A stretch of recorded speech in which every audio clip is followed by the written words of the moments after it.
দেখে বলবেন ওয়াও এ কি দেখলাম, যেটা মনে হবে ওয়াও ম্যান এটা কি দেখলাম।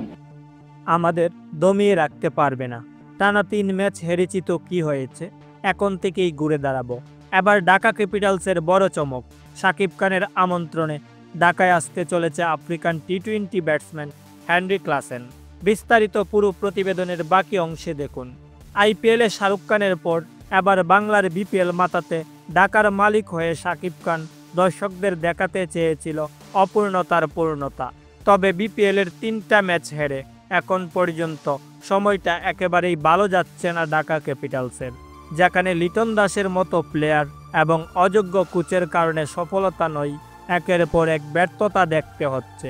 কিন্তু শাকিব খান যে একজন কিংস চ্যাম্পিয়ন হতে দেখাতে চাচ্ছেন তার যোগ্যতা। তিনি বিপিএল আসর শুরু হওয়ার আগেই বলেছিলেন, আমি কখনো হারতে শিখিনি, জিততে শিখেছি। তাই তো গণমাধ্যমে হেনরি ক্লাসেনকে নিয়ে দিলেন দারুণ সুখবর। তিনি বলেই দিলেন, সময় ভালো থাকলে আর আপনারা অপেক্ষায় থাকতে পারলে আমার আমন্ত্রণে আগামী ম্যাচ থেকেই দেখা যাবে হেনরি ক্লাসেনের মতো দানবীয় ব্যাটারকে। তো প্রিয় দর্শক, এই বিষয়ে আপনাদের কি মতামত জানিয়ে দিন নিচে কমেন্ট করে। ধন্যবাদ সবাইকে।